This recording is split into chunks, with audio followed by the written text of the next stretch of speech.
vamos a continuar, chicos. Gracias, José, por su intervención.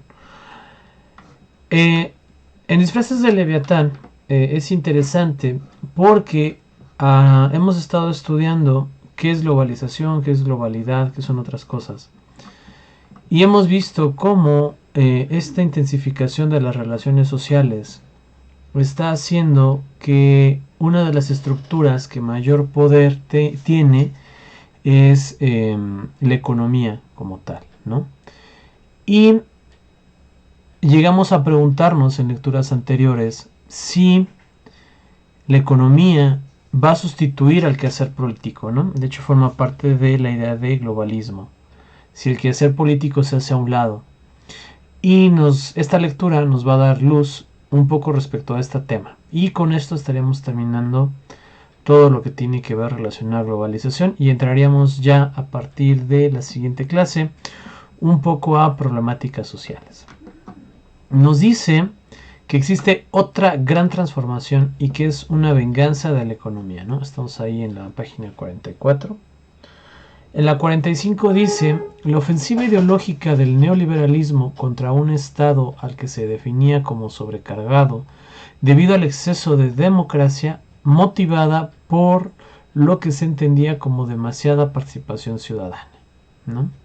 Dice una vez más, la academia se prestó para encontrar razones a esta propuesta. Hay un punto en el que la burocracia, que véase como esta jerarquización de personas y de procesos al interior de la administración pública, parecía la mejor forma de organizarse administrativamente. De hecho, si ustedes ven formas de organización administrativa, uno de los modelos es la burocracia.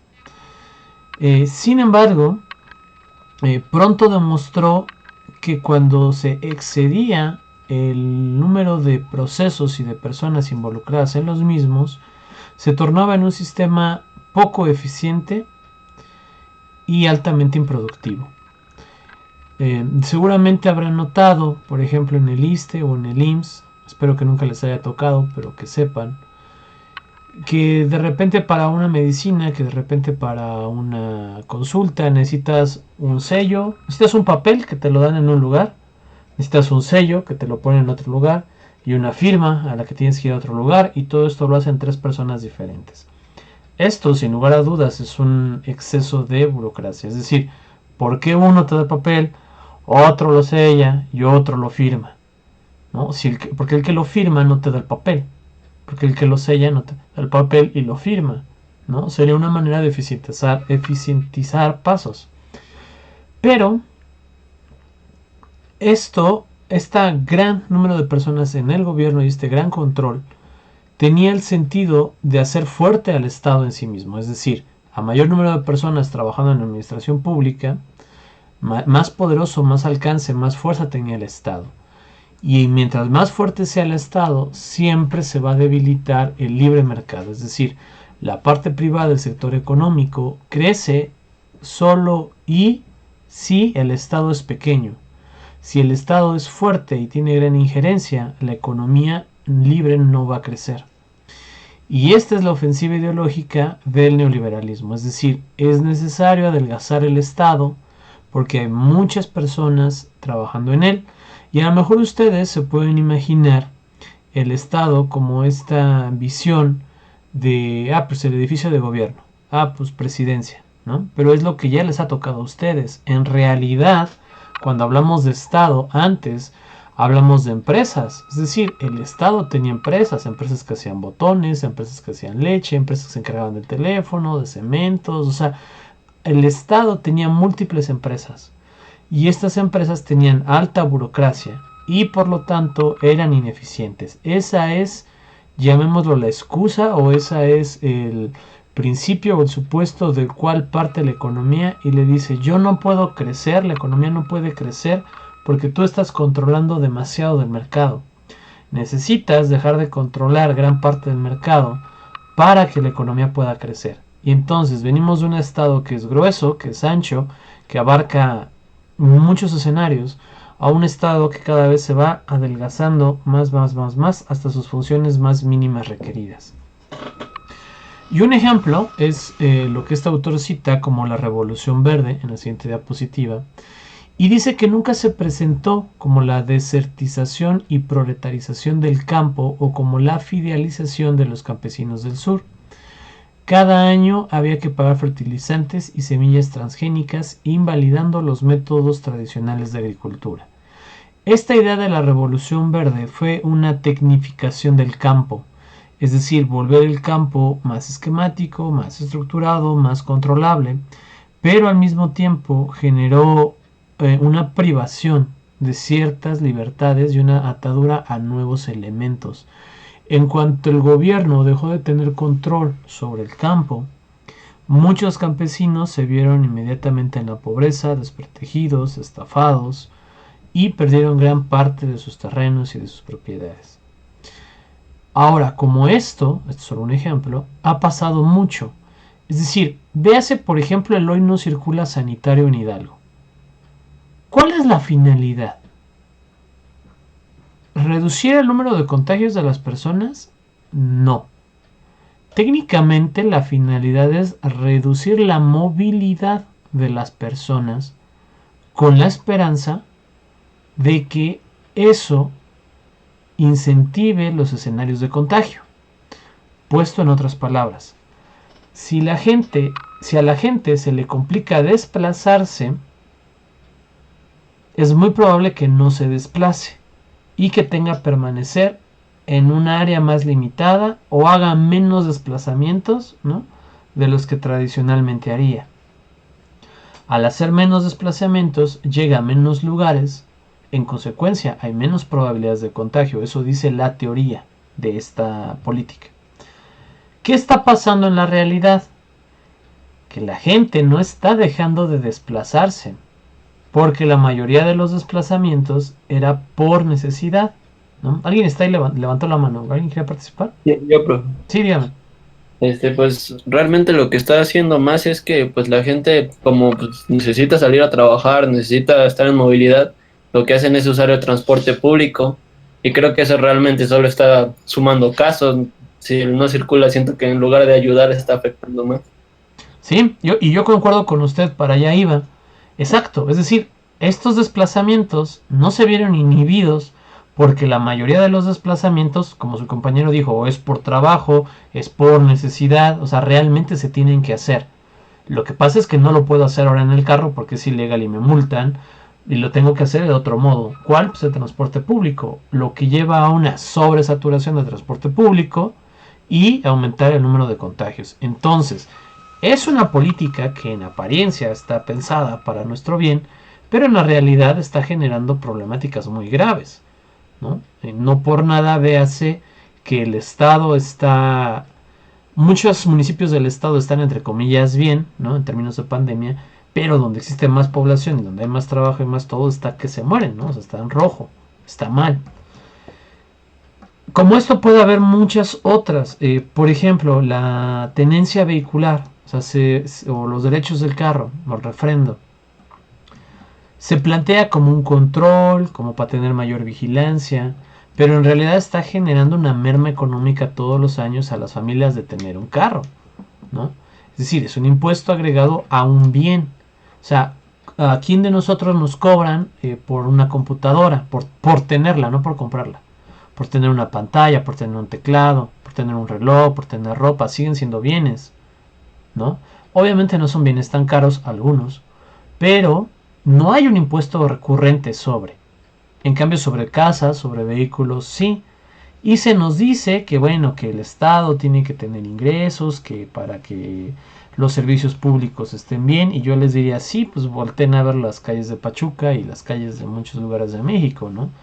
O sea, vean el alumbrado público, vean los servicios educativos, vean los servicios de salud. Me parece que por ahí hay algo roto. O sea, una cosa es el discurso y otra cosa es la práctica. ¿Hasta aquí vamos bien, chicos, chicas? Sí, profe. Sí, sí, profe. Gracias, chicos. Gracias, chicas. Llega un punto que está bien interesante en el que se establece algo que se le va a denominar históricamente como el Consejo de Washington, en el cual se van a establecer cuáles son las pautas o las directrices que tiene que seguir de ahora en adelante el Estado. qué debe de hacer, cuándo lo debe de hacer, cómo va a operar, sobre todo en esta relación con el libre mercado. No podemos olvidar que históricamente venimos de una sociedad donde el gobierno, fuera cual fuera, la monarquía, el sistema feudal, el absolutista, etcétera, era el que controlaba todo, ¿no? A un escenario en el que ahora hay una nueva clase, que es la clase aburguesada, que son los dueños de medios de producción, que tienen cierto poder, que tienen poder económico, pero no tienen poder político. Y entonces se generan estas tres esferas de las que ya habíamos hablado antes: poder político, poder económico, sociedad, ¿no? Y están en constante acuerdo uno con otro y están como en constante articulación. Una de las más importantes en el sistema neoliberal es esta, el Consejo de Washington. Lo primero que nos dice es el equilibrio público reduciendo el déficit fiscal. Es decir, imagínense que... A ver, dame un segundo, rápido. Vas hasta terminar. Ok, para medir los tiempos, a ver si acabamos de una vez. Imagínense que... Pongámonos en el papel de mamá o papá de una casa, ¿no? Con hijos. Entonces, del presupuesto que tiene para la casa, tiene que sacar comida para él, comida para el hijo, ¿no? Para el esposo, la esposa, no sé. Ropa para él, para el esposo, para el hijo. Diversión para él, ella, esposa, hijo, ¿no? Es decir, va teniendo múltiples gastos. Pero un día el hijo crece, se casa, se va. Entonces de repente desaparecen, ¿no?, ciertos gastos de ese hogar. Esto es reducir, ¿no?, los gastos. Y en términos de déficit, en el presupuesto gubernamental hay dos conceptos: superávit y déficit. Va a ser superávit cuando el dinero presupuestado sea más del que se gastó. Es decir, cuando te sobra dinero, ¿no?, te dan 10 pesos para ir a la tienda, te compras un refresco y unas papas que son 10 pesos, pero el refresco tenía descuento, entonces fueron 8 y te sobran 2 pesos. Tienes un superávit, te sobró dinero.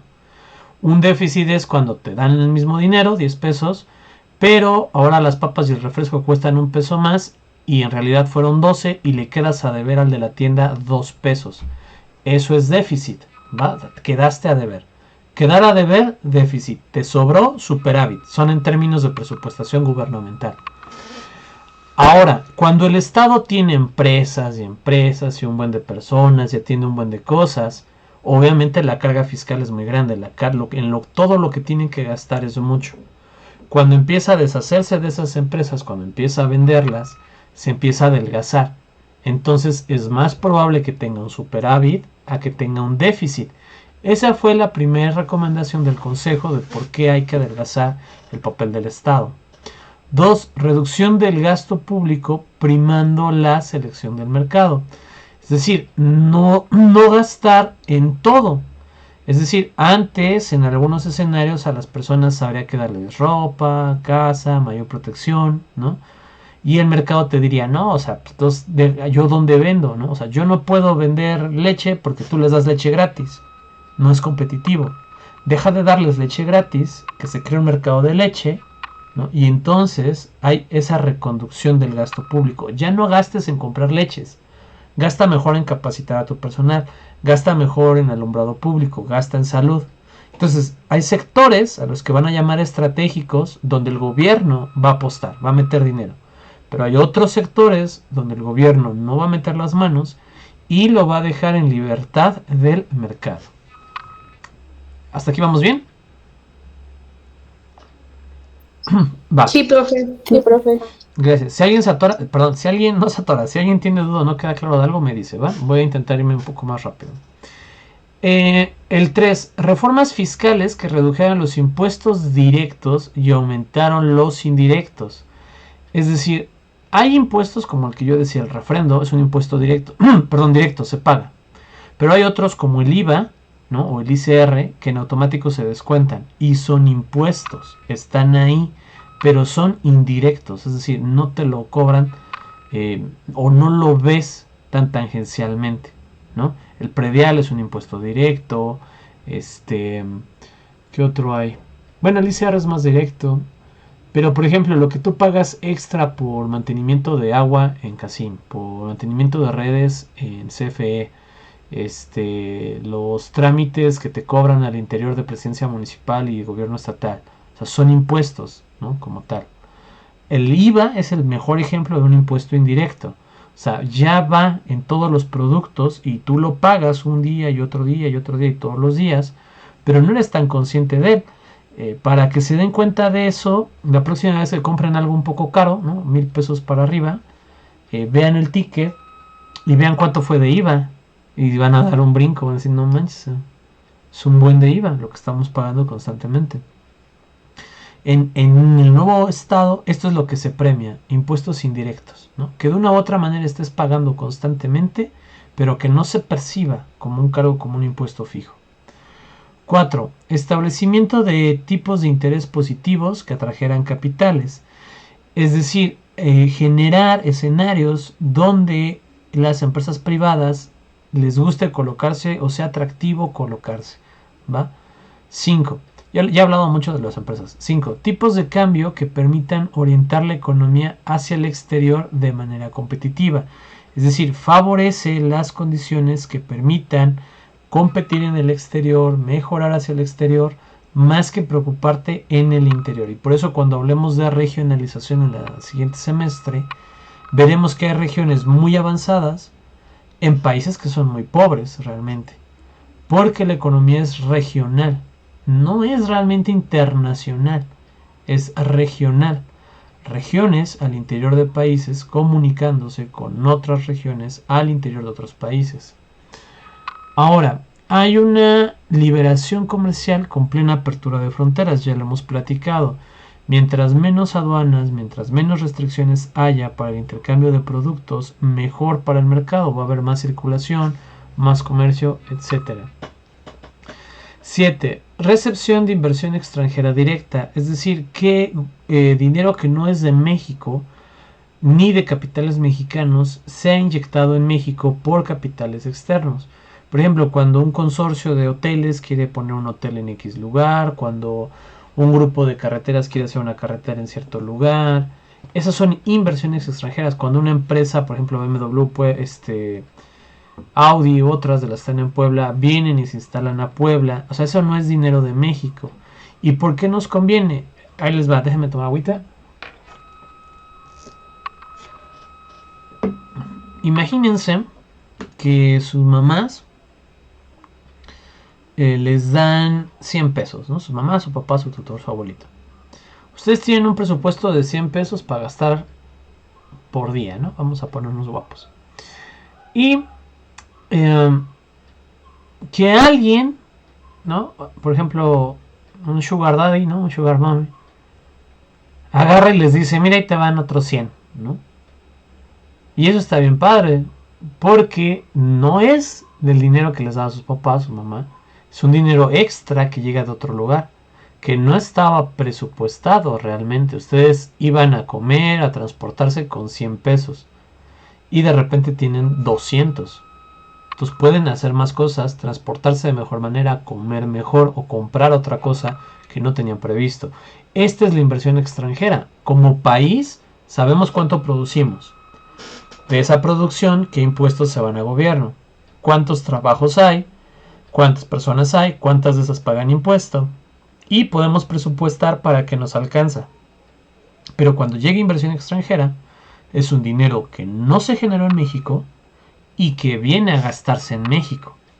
Entonces, por eso el país siempre le apuesta a la inversión extranjera, a traer la mayor cantidad de inversión extranjera.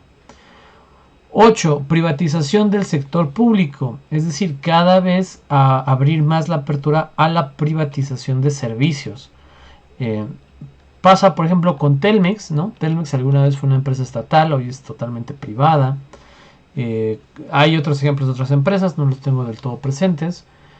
Pero, por ejemplo, con la educación, hubo un momento que la educación era netamente estatal, solo del Estado. Les pueden preguntar, no estoy seguro si a sus papás o a sus abuelitos, pero el hijo del pobre y el hijo del rico iban a la misma escuela porque era la única escuela que había. ¿no? Y era la escuela estatal. Eso se abrió y hoy vean cuántas escuelas privadas hay, ¿no? Y en todas hay cupo. O sea, yo creo que si ustedes quisieran estudiar en una escuela privada, por cupo no hay problema. El problema está por poder pagarla, que no podemos, ¿no? O sea, por eso yo siempre fui hashtag todo público, ¿no? Pero existe una gran oferta de escuelas privadas hoy en día, ¿no? Y veas en primarias, veas en secundarias, incluso en universidades. Vean cuántas nuevas universidades han llegado a Pachuca, cuando en años anteriores la única universidad era la autónoma, la estatal, ¿no? Va por ahí ese sentido. 9. Desregulación en lo referente al mercado laboral. México es uno de los países cuya ley del trabajo contempla muchos derechos, muchos servicios, y desde un punto de vista personal me parece que es muy buena ley. Hay mucha protección, incluso del propio trabajador, ¿no? O para el propio trabajador. Esto desinhibe las inversiones extranjeras porque a las empresas no les conviene gastar más de lo necesario. Es decir, si yo pongo una empresa en México, tengo que pagarle mínimo 80 pesos, 100 pesos, porque ese es el salario mínimo, ¿no? O sea, no le puedo pagar menos porque es ilegal. Solo lo puedo contratar por 10 horas seguidas, porque si lo contrato por más es ilegal, ¿no? O por 8 horas seguidas. Solo puede trabajar 6 días y tiene que tener uno de descanso, porque si no caigo en ilegalidad, ¿no? Hay muchas trabas. En cambio, si me voy a otros países, te dicen, no, pues págale lo que quieras, ¿no? No hay un salario mínimo. Y que trabaje pues las horas que quiera, no hay una protección o una restricción a las horas laborales. Ah, pues me conviene más porque le pago a $1, ¿no? La hora, 20 pesos, que van de 80 o 100 a 20. Me conviene más. Y no le tengo que dar seguro, no le tengo que dar afore, no le tengo que dar ninguna prestación. Entonces, viene un proceso de desregulación del mercado laboral. Y de esta manera se va haciendo más flexible ese mercado. De modo tal que ahora tenemos esta famosa forma de contratación que es el outsourcing, ¿no? Que todavía está vigente, que por ahí hay algunas propuestas para deshacerse de él o para cambiarlo, pero pues muchos están contratados así. Ahora te pueden, bueno, con la reforma que le metió Peña Nieto, desconozco cómo está actualmente, ¿no? Pero me parece que no ha cambiado mucho. Con la reforma que le metió Peña Nieto, ahora te podían contratar por hora, por día, ¿no? Y eso ya no te genera ningún derecho ni ninguna antigüedad con la empresa, ninguna responsabilidad. Entonces, pues es más conveniente, y te contrato por 3 días y luego ya vete, ¿no? O sea, yo no te debo nada, no te doy seguro, no tengo que dar prestaciones, no tengo que afiliar, ¿no? Te contrato 3 días y ya. ¿Cuánto va a durar el evento? 3 días. Ah, pues 3 días. Oye, pues que después hay que desplazarse. Ah, sí, pero tú te desplazas por tu cuenta, ya no te desplazas por la empresa. ¿Me explico? Se va desregulando el mercado laboral, se va haciendo más flexible. 10. Garantías a los derechos de propiedad. Es decir, en la época medieval, si el rey quería tu casa, el rey se la quedaba, ¿no? O sea, así de sencillo. Porque todo era del rey. Él nada más te lo prestaba, por así decirlo. Hoy en día no. Hoy yo debo tener garantías de que si me voy a comprar un carro, el carro es mío y nadie me lo puede quitar. Si me voy a comprar una casa, la casa es mía y nadie me la puede quitar. Y si la empresa es mía y no me la deben de quitar. Entonces debe de haber garantía a los derechos de la propiedad privada. Y por último, dice la conversión de hombres en ciudadanos del mundo sin el establecimiento de los marcos políticos en los que efectivamente pudieran ejercitar y hacer valer esa ciudadanía. Esa frase está muy buena, te lo explico. Nos dice en pocas palabras que ok, nos sentimos ciudadanos del mundo porque tenemos los mismos derechos humanos, porque la globalización nos interconecta a todos, porque algo que está pasando en España ahorita mismo ustedes lo pueden ver en vivo en Facebook y viceversa, pero no hay un reglamento universal del ser humano, no votamos por el siguiente presidente del mundo, o sea, votamos por el presidente de nuestro país. Entonces, en teoría estamos generando ciudadanos del mundo, con valores del mundo, sin un gobierno del mundo.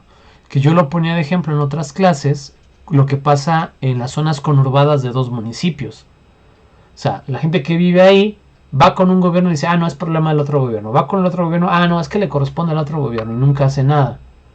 ¿Por qué? Porque hay una zona conurbada intermunicipal sin un gobierno metropolitano, sin un gobierno intermunicipal, ¿no? Y cabría preguntarse si es necesario crear ese nivel de gobierno, ¿no? O sea, véase, por ejemplo, Pachuca y Mineral de la Reforma. ¿Realmente saben en qué calles termina una y empieza la otra? O sea, que la tengan así, pero pues no, o sea, es complicado porque incluso hay pedazos de fraccionamientos que a veces son de Pachuca en la luz, pero en el agua son de Mineral de la Reforma, ¿no? O que para ahí sí son de Pachuca, pero para Cablecom son de Mineral de la Reforma. Entonces, ¿valdría la pena un gobierno metropolitano en lugar de votar por presidente municipal de Pachuca y presidente municipal de Mineral de la Reforma, votar solo por presidente municipal metropolitano y controle ambas zonas? ¿No? Es decir, ¿qué pasa cuando la policía municipal de Pachuca va persiguiendo a alguien y entra a Mineral de la Reforma? Técnicamente ya no lo puede detener. No. En cambio, un gobierno metropolitano sí podría. ¿Qué pasa cuando una fuga de agua comienza a Mineral de la Reforma, pero inunda Pachuca? Técnicamente los de Pachuca no la pueden detener, porque la que lo tienen que detener son los de Mineral de la Reforma, ¿no? Entonces, esa es la pregunta. ¿Estamos pensando en términos globales cuando no existen realmente estructuras globales, cuando no existen realmente instituciones globales que puedan garantizar esa ciudadanía global? ¿Hasta aquí dudas? No, profe. No, ninguna. Va, gracias. Vamos a seguir. Nos dicen que la idea de mercado, perdón, bueno, la idea de un mercado que se regula a sí mismo era una idea puramente utópica. Una institución como esta no podría existir de forma duradera sin aniquilar la sustancia humana y la naturaleza de la sociedad, sin destruir al hombre y sin transformar su ecosistema en un desierto. Y yo les pregunto, con todo esto del cambio climático, ¿qué tan sustentable es nuestro modo de vida?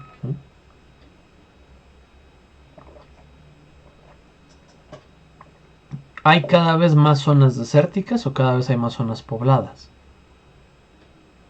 ¿Hay cada vez más zonas limpias o cada vez más zonas contaminadas?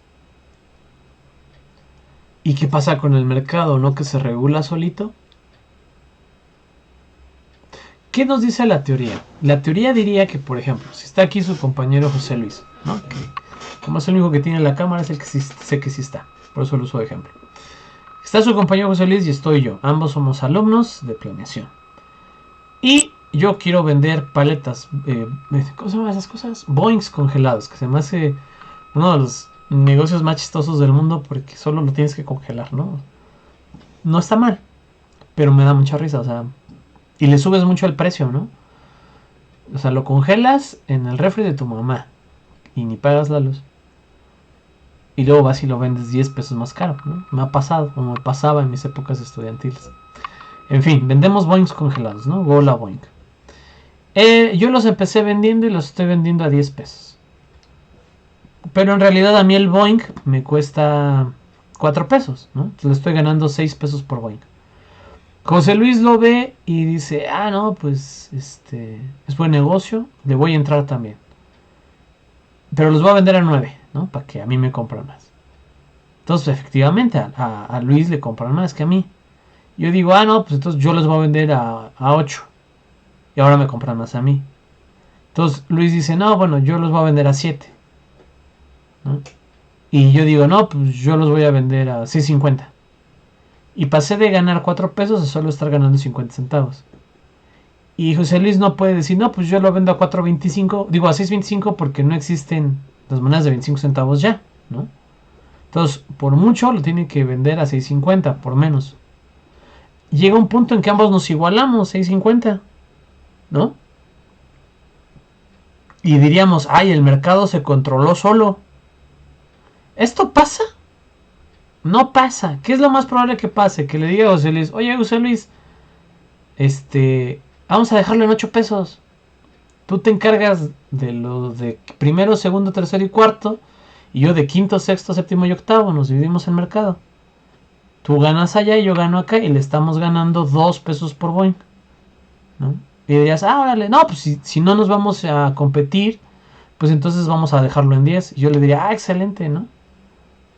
Y José Luis diría, mira, me acabo de enterar que en políticas hay un chico que igual vende Boeings en 9 pesos. ¿Qué te parece si le decimos que nosotros le vamos a comprar todos sus Boeings en 9 pesos y luego nosotros vamos a vender ahora los Boeings en 13? Y ya no solo a planeación, sino a políticas también. Es decir, a una agrupación económica se vuelve más poderosa y pone el precio del producto. O sea, vean los celulares. O sea, ay, ¿dónde está mi celular? No, aquí está. Vean los celulares, ¿no? Por ejemplo. Estas cosas son extremadamente caras a lo bruto, ¿no? Porque hacerlos no es tan caro. Por ahí había un estudio de que el iPhone, el más nuevo y reciente que más te guste, creo que a Apple le cuesta como 5,000 pesos hacerlo y llevarlo a la tienda, ¿no? Con el salario del que lo vende. Entonces, si lo vendiera a 5,500 ya le ganó 500 pesos extra, ¿no? Porque en ese de 5,000 ya había ganancia. Si lo vende en 6,000 ya le ganó 1,000 pesos extra. Y si lo vende en 23,000 o en 30,000, que es el precio que está, pues imaginen cuánto le gana. Y sin embargo, vean cuántos competidores de celular hay, cuántos modelos, cuántas marcas, y estas cosas baratas no son. Entonces, ¿qué pasó con el equilibrio de mercado? Cada vez son más caros. En lugar de que cada vez sean más baratos, que tengan más, de mejor calidad y más baratos, porque las empresas están compitiendo. No es cierto, cada vez son más caros, porque como lo vimos antes, hay un valor estimativo. O sea, el valor es relativo del deseo de adquisición. Yo creo toda una cultura alrededor del celular, ¿no? Para que se encarezca su precio, porque así la gente tiene más deseo de tenerlo y en consecuencia se va a hacer más caro. Pero no es el coste de fabricación. Entonces, eso es lo que falla en el mercado, que la empresa no es benevolente, que el capitalismo no es amable, no es cortés, es salvaje, es despiadado. O sea, el capitalismo busca ganar y generar la mayor cantidad de capital. ¿Cómo se explica fortunas de 4,000 millones de dólares, por ejemplo? O sea, ¿para qué quieres tanto dinero? Que dice que te alcanza como para comprarte 1,000,000 de aviones. O sea, ¿para qué quieres 1,000,000 de aviones? O sea, se explica por lo desmedido que es el mercado en sí mismo, ¿no? O sea, no hay un tope a la riqueza. Puedes ganar cuanto quieras. Es libre mercado. El siguiente punto dice, esto es así ya que por un lado se rompe el principio igualitarista en el que se formaba el Estado social y democrático de derecho, y por otro se deshacen de toda la teoría de la representación. Cuando vivimos en un Estado, este Estado busca la igualdad social, ¿no? O sea, ustedes no van a ver, puede llegarse a dar el caso, pero no van a ver una política donde les quiten a los pobres para darles a los ricos. No va a estar anunciada así. Digo, le llaman reforma energética, ¿no? Pero no le van a poner esas letras. Y al contrario, van a haber muchas políticas donde el gobierno subsana a los desposeídos, a los marginados, ¿no? En busca de la igualdad. Y no es cierto. Más bien busca como un tenme aquí, ¿no? Un estate quieto, un no te muevas, un mantente. Porque eres útil para el sistema. Pero no quiero que te hagas rico. O sea, realmente no te quiero sacar de tu condición de pobreza, ¿no? Si acaso mejorarás un poco. Pero no te voy a dar realmente las herramientas y los insumos para que te puedas llegar hasta arriba. No es mi finalidad. Ahora, mientras que la riqueza se genera socialmente, es otro enunciado, se reparte individualmente. Y yo se los decía, o sea, a ver, tú eres el dueño de la fábrica, de acuerdo. Tienes 30 telares, de acuerdo. Necesitas a 30 manufactureros o manufactureras, ¿no? ¿Por qué tienes que ganar más tú que los de la manufactura? Si los de la manufactura no están, tú no puedes atender tus 30 máquinas, ¿no? Los necesitas. Pero en algún punto pensamos que, pues como yo soy el dueño de la máquina, yo tengo que ganar más de tu trabajo. Y yo tengo el medio, tú tienes la fuerza laboral, pero el medio está por encima de la fuerza laboral, ¿no? Y no es así. Les pongo un ejemplo muy, muy simple, no es una anécdota, es una historia que escuché una vez, no sé si sea cierta, pero me parece que tiene todas las características de que sí pudo haber sucedido. De que en cierta ocasión se les descompuso una computadora en una empresa, un servidor, y llamaron al técnico, ¿no? Dijeron, oye, es que necesitamos que el servidor funcione, ven a checarlo. El técnico fue, sacó su escáner, hizo una serie de diagnósticos y al final giró tantito el servidor y le apretó un tornillo, ¿no? Y dijo, ya quedó. Y efectivamente había quedado. Y le dice, son 4,000 pesos, ¿no? Y el otro le dice, o sea, 4,000 pesos por apretar un tornillo.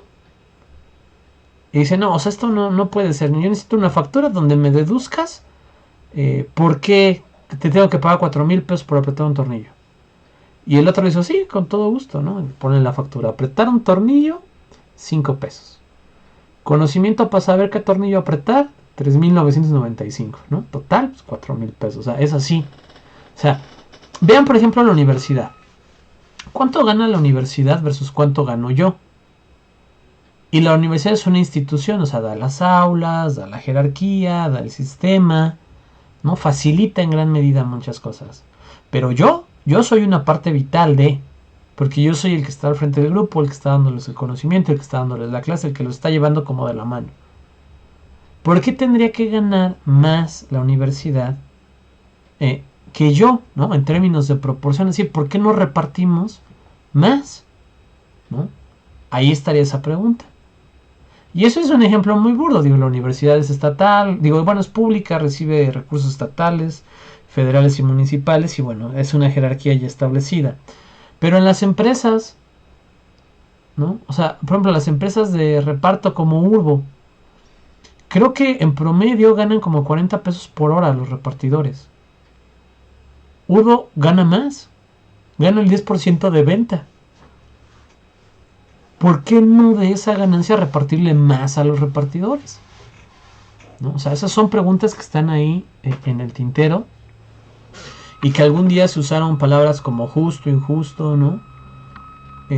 Así es. La pregunta es si siempre tiene que ser así o podemos pensar en cambiarlo de alguna manera, en cambiarlo de alguna forma, ¿no? Ahora, vamos a otro tema ahí mismo, pero dentro de del mismo artículo, se llama Marcha Pacífica del Mundo, y dice que hay un sistema de equilibrio entre las grandes potencias, ¿no? Por ejemplo, si ustedes alguna vez se preguntaron si va a haber tercera guerra mundial, lo más seguro es que no. No en el corto escenario. No mientras existan recursos. ¿Por qué? Porque ¿quiénes se podrían pelear? China y Estados Unidos, ¿no? Estados Unidos es el principal mercado de China. O sea, ¿ustedes creen que le van a declarar la guerra a Estados Unidos? Pues no. Si todas las empresas estadounidenses están en China, si todo lo que en China se produce se vende en Estados Unidos, ¿no? Obviamente no. Alemania contra Francia, o sea, por supuesto que no, pues tienen un buen de rutas comerciales cercanas, de infraestructura, ¿no? Corea del Norte, Japón, o sea, no, o sea, la globalización de la economía ha generado una interdependencia de las naciones tan grande que realmente es complicado que quieran entrar en conflictos, porque de una u otra manera se afectarían a ellos mismos. Es como, por ejemplo, vamos a quemar el Amazonas, ¿no? Para darle en la torre a Brasil. ¿Quién lo quema? Pues solo un loco, porque si quemas el Amazonas le das en la torre todo el clima del planeta, ¿no? O sea, eso está comprobado. Pasa lo mismo en términos de economía. Si tú cancelas un acuerdo internacional de comercio porque entras en guerra, le das en la torre a la economía y la guerra es insostenible. El día que los recursos ya sean más finitos, que ya se necesiten como para sobrevivir y etcétera, bueno, ahí sí veremos la última guerra, ¿no?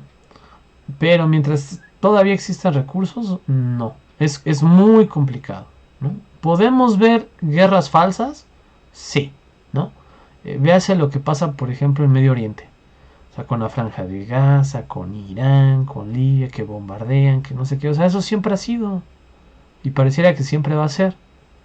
No, y que Rusia apoya a un lado y que Estados Unidos al otro. Sí, pero a ambos les conviene. De una u otra manera tienen que gastar el armamento que tienen, ¿no? De una u otra manera tienen que tener más presupuesto armamentístico. Entonces, no es posible en este sistema equilibrado de potencias que exista realmente una guerra porque ya todos se repartieron como el mundo. Es decir, no quedan espacios por descubrir, ya están ahí. No quedan civilizaciones por contactar, salvo que Wakanda realmente exista, ¿no? Entonces ya no existe esta diferencia de poderes, ya está como muy estable. La Organización de la Economía Mundial sobre la base del patrón oro. Ustedes deben de saber que gran parte del dinero está respaldado en metales preciosos o en otros artículos, ¿no? El principal es el oro. Otra, el funcionamiento de un mercado autorregulado, la existencia de estados nacionales liberales, o sea, con un sistema neoliberal. La nueva economía rearticuló el equilibrio entre las potencias y evitó guerras devastadoras, ¿no? Que es lo que yo comentaba. En periodo de paz, la ciudadanía incrementa sus exigencias y si no son satisfechas expresan su malestar o protesta. No es casualidad que cada vez que la ciudadanía se está uniendo para buscar algo, suceda algo, ¿no? Que la guardería ABC, que los de Ayotzinapa, que el chupacabras, que no sé qué, o sea, distractores, que marchas por el aborto, que la marea verde. Y curiosamente en ese periodo se aprueban otras leyes y reformas que privilegian a los que tienen medios de producción y dejan todavía más desposeídos a los desposeídos de los medios de producción, ¿no? Hay un sistema de dominación que depende del cumplimiento de lo que en ese momento sean las demandas ciudadanas y la sociedad siempre se revela frente a lo que considera es una lesión de sus intereses, ¿no? O sea, aquello que ustedes perciben o percibimos, mejor dicho, como algo malo, como algo que no nos conviene, vamos a protestar. Pero mientras no lo percibamos así, no protestaremos. Que pusieron parquímetros en el centro, no, pues yo ni vivo en el centro ni voy al centro, pues no voy a protestar, ¿no? Porque quieren poner un parquímetro fuera de mi casa, no, pues sí voy a protestar, ¿no? Porque es mi casa. Más o menos eso es como a grosso modo. ¿Hasta aquí vamos bien? Sí, profe. ¿Dudas, preguntas, comentarios? ¿Estoy en lo cierto? Bueno, yo no va, el autor está equivocada, está en lo correcto. ¿Qué opinan? Ninguna duda. Sí, profe, yo no tengo ninguna duda. Pues concuerdo con lo que nos comenta. Va. Sigamos. Globalización y mundo del trabajo. Les voy a leer los dos enunciados y luego los explico. La posibilidad efectiva de trasladar la producción a países con estándares salariales más bajos, que es lo que habíamos visto arriba, donde se pagan sueldos menores, también lo vimos, las jornadas son más amplias, se tolera el trabajo de menores y hay una ausencia general de derechos laborales. No existen sindicatos con la capacidad de influir, ¿no? De ahí que la globalización venga acompañada de un incremento en la economía informal, de la economía sumergida, la subcontratación, múltiples escalas salariales para el mismo trabajo, violencia laboral, precarización, acoso sexual e incremento de accidentes y muertos en el desempeño del trabajo. A ver, por ejemplo, una parte bien interesante es la igualdad de salarios que buscan las mujeres, ¿no? O sea, es una de las propuestas de su bandera, ¿no? O sea, que ojo, es cierto. En términos generales, las mujeres por el mismo trabajo perciben menos que los hombres, ¿no? En términos de remuneración. Entonces agarran a las mujeres y dicen, no, queremos igualdad salarial, y pugnan, y marchan, y luchan, lo cual está muy bien. Pero ojo, de hecho no existe igualdad salarial ni entre los mismos hombres, ¿no? Hay hombres a los que les pagan más y hay hombres a los que les pagan menos. Véase, por ejemplo, la autónoma es un buen ejemplo, y yo la quiero mucho, pero así es el sistema. No es que la autónoma sea mala, es que el sistema en sí es así. Si yo soy sindicalizado, me dan creo que 60 días de aguinaldo y me pagan un poquito más por hora. Si yo no soy sindicalizado, creo que solo me dan 15 días de aguinaldo y me pagan menos por hora. Y técnicamente estoy haciendo el mismo trabajo. ¿Y es porque soy hombre o porque soy mujer? No. Es porque hay sindicalizados y hay no sindicalizados, ¿no? Entre las mismas mujeres, entre los mismos hombres, hay personas en el mismo puesto que están ganando más o que están obteniendo más beneficios. ¿Cómo se evita esto? Con contratos colectivos. Si todo el que entra a la empresa a trabajar de intendente va a ganar 7,000, ¿no? Sea hombre, sea mujer, sea alemán, sea español, sea francés, sea alto, sea chaparro, sea gordo, sea flaco. Si cumple con su horario, 7,000 pesos. Contrato colectivo. Ya no hay, ¿por qué? Porque ya no hay sindicatos. O sea, o ustedes han visto el sindicato de Ánfora, ¿no? El sindicato de Avon, el sindicato de Shenlong, el sindicato de Nutrilab, no sé cómo se llama, o sea, ¿no? O de Coppel, o sea, el sindicato de los trabajadores de Coppel, de los de Little Caesar Pizza, de los de Domino's, de los de Kentucky. No tienen sindicato, entonces les pagan lo que quieren. Por esta desregulación del trabajo a nivel internacional, por esta flexibilización laboral, que es la que estamos hablando, ¿no? ¿Por qué hay acoso sexual en las empresas? Porque no existen realmente los medios para impedirlo o para castigarlo, ¿no? O sea, si existieran los medios y fueran eficientes, no habría acoso sexual. O sea, ¿por qué un profesor o profesora puede acosar a un alumno o alumna? Porque no existen realmente mecanismos que puedan controlar todo el actuar del profesor, que lo puedan vigilar, y no existen a veces pruebas suficientes que puedan denunciar, ¿no? A ver, por ejemplo, si mi clase, ¿ustedes sí te llegaron a tener clases presenciales o es la generación que siempre fue en línea? Presenciales, profe. Va, solo estaba bromeando, ¿no? Sí, o sea, ¿conocen, cómo le llaman a sus compañeros? ¿Donde hay abejas? ¿La ex bodega? Tiene un sobrenombre, ¿cómo le dicen ustedes?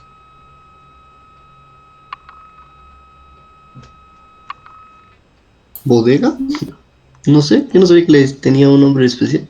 Sí, tiene un nombre, no me acuerdo. Es que ya ven, eso es lo que pasa cuando no van 2 semestres a clases presenciales. ¿Les llegaron a dar clases ahí, en ese?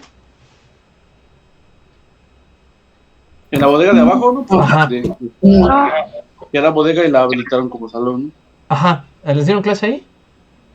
Bueno, a mí sí. Bueno, no, me lo hacían convivios ahí, ¿no? Ahí vamos a los convivios a veces. Ah, ok, pero no les dieron clase. No. Pero conocen el aula.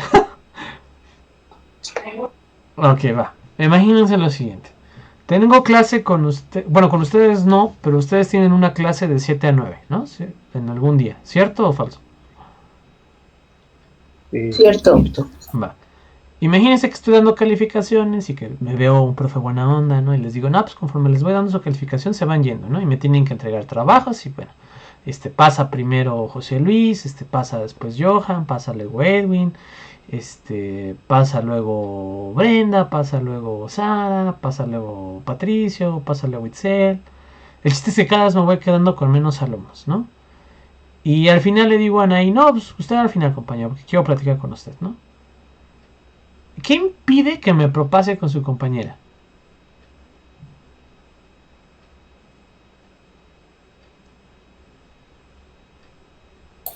Que alguien lo llegue a ver. Pero ya todos se fueron, ¿no? Esa es la teoría. Pues sí, técnicamente no habría algo que lo impidiera porque pues ya es de noche, no va a haber nadie, no sé qué hagan los guardias y luego la escuela está sola. Exacto. Entonces, hay escenarios de acoso sexual, yo nunca, compañera, es un ejemplo. Puede haber escenarios de acoso sexual porque el medio lo permite. Si hubiera cámaras en los pasillos, buena iluminación y los guardias estuvieran haciendo sus recorridos y el director entrara al azar en distintas aulas, ¿no? Y hubiera un reglamento que dice, no se puede quedar un profesor y una alumna solo en ningún momento, ¿no? Y entonces la jefa de grupo siempre se tiene que quedar ahí junto con el último compañero y si el último compañero es la jefa de grupo, bueno, alguien se tiene que quedar con ella, ¿no? O sea, si esas reglas existieran, si esas metodologías estuvieran, si esos instrumentos como las cámaras y la luz existieran, sería mucho menos probable que hubiera un acoso, ¿no? Como no lo hay probabilidad de que suceda. Pasa lo mismo en las oficinas de trabajo. O sea, ¿qué pasa si el jefe o la jefa te llama a su oficina? En su oficina no hay cámaras, casi no hay gente y te acosa o abusa ahí. O sea, no va a haber forma de que lo pruebes en un inicio, ¿no? Quizás si la violación es muy grande, bueno, pues sí, hay pruebas físicas.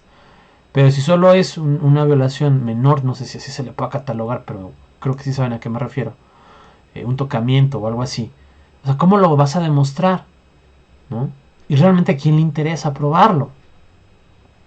Entonces, suceden estas cosas porque no hay mecanismos que los eviten.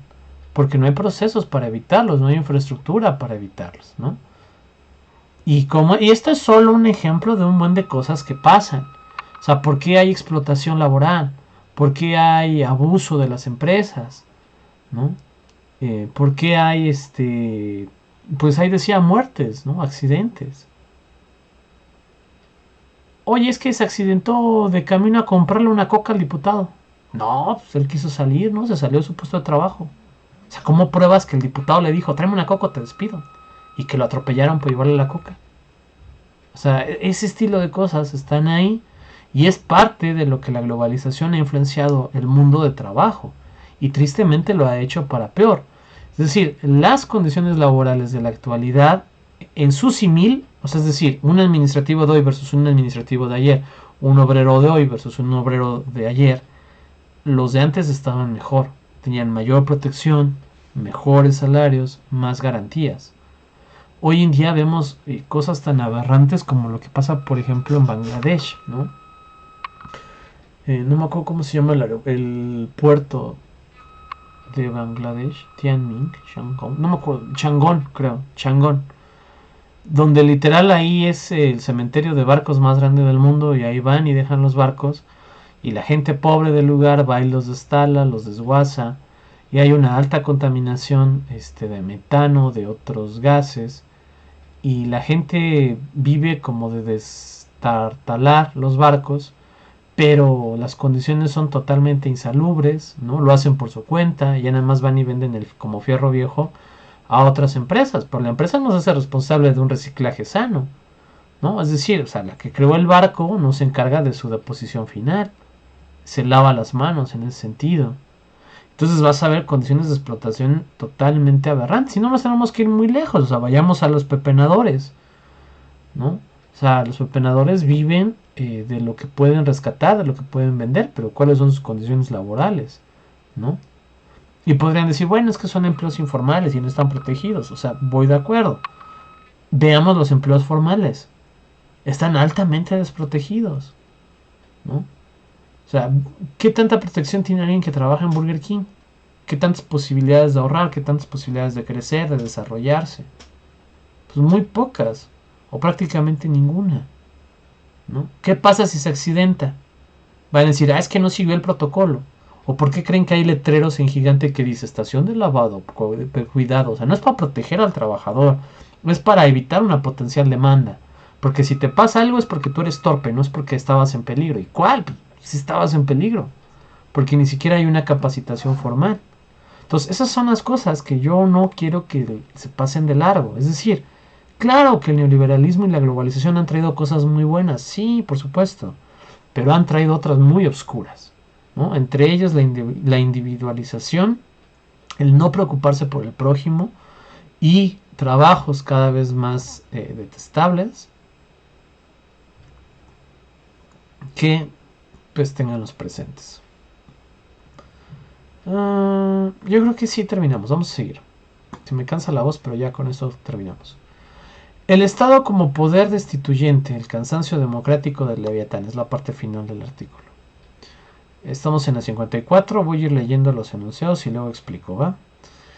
Dice, con la globalización vendría el incremento de oportunidades, un desarrollo tecnológico exponencial, la incorporación al primer mundo de zonas del mundo tradicionalmente retrasadas, una reducción de la proporción mundial de pobres y analfabetos, el fin del hambre y la enfermedad o el incremento del número de países formalmente democráticos.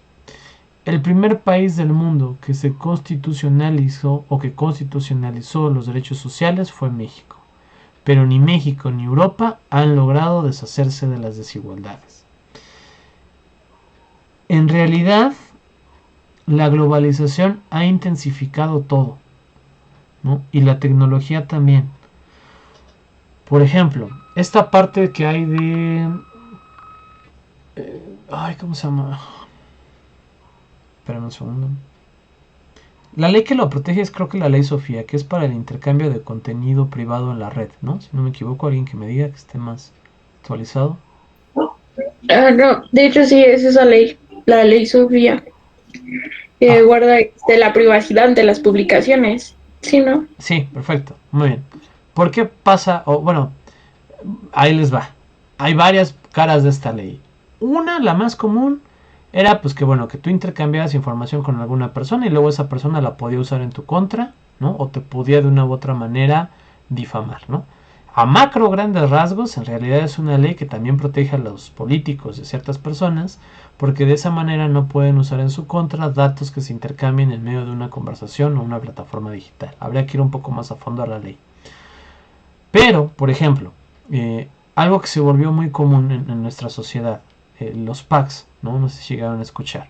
Hombres o mujeres donde se tomaban fotos con alto contenido sexual, ¿no? Y se las enviaban a su pareja o otras personas, confiando en ellas. Luego se peleaban y estas personas las publican en internet, ¿no? Eso pasó muchas veces. A ustedes se los dirán, es que es algo de lo malo que trajo el internet. No es cierto. O sea, antes del internet esto ya pasaba, ¿no? Desde que hubo una cámara, alguien se tomaba fotos de la misma cosa y se las mandaba por correo a otra persona, ¿no? Esa persona se enojaba y se las regalaba a otra persona. ¿Cuál es la diferencia? El alcance, ¿no? Si lo hago analógicamente, es decir, así manualmente, pues a lo mejor se las enseñaba a algún amigo, a algún conocido, a 100 personas a lo mucho y esforzándome. Si se suben en internet, millones de personas las ven, ¿no? Y sin ningún esfuerzo. Entonces, ¿dónde estaba el mal en internet? No, el internet nomás lo potenció. Ya existía, ¿no? También existe en el lado positivo. Por ejemplo, los intercambios médicos o las consultas médicas. No, pues que están los del hospital al norte de la ciudad y al sur de la ciudad, ¿no? Y pues se conocieron los doctores y los viernes iban y se juntaban en un café a platicar y a compartir información y lograron intercambiar datos pues, para atender mejor a sus pacientes. Hoy en día, en el internet tú puedes contratar a un doctor de Suiza, a un doctor en otro lugar, mandarle los archivos, estar al mismo tiempo casi viendo al paciente, ¿no? Y atenderlo y mejorar.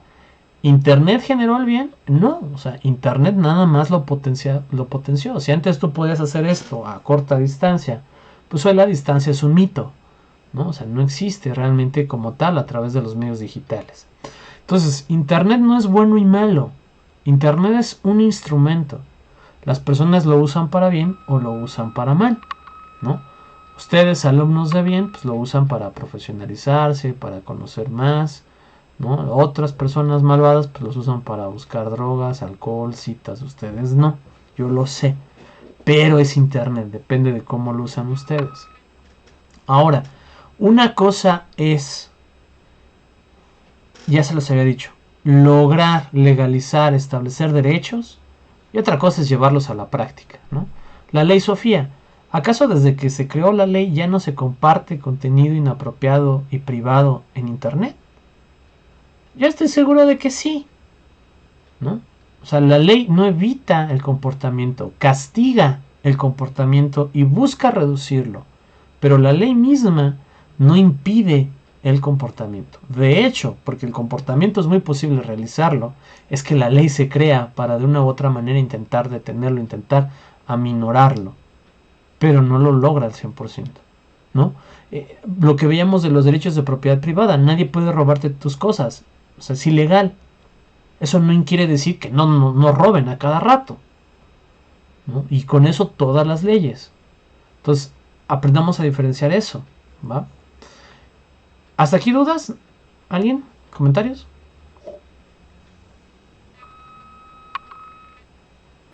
No, profe, todo chido.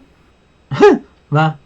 Si algún día tienen problema con contenido en redes, no solo íntimo, sino con cualquier contenido, si le escriben a la página directamente lo baja.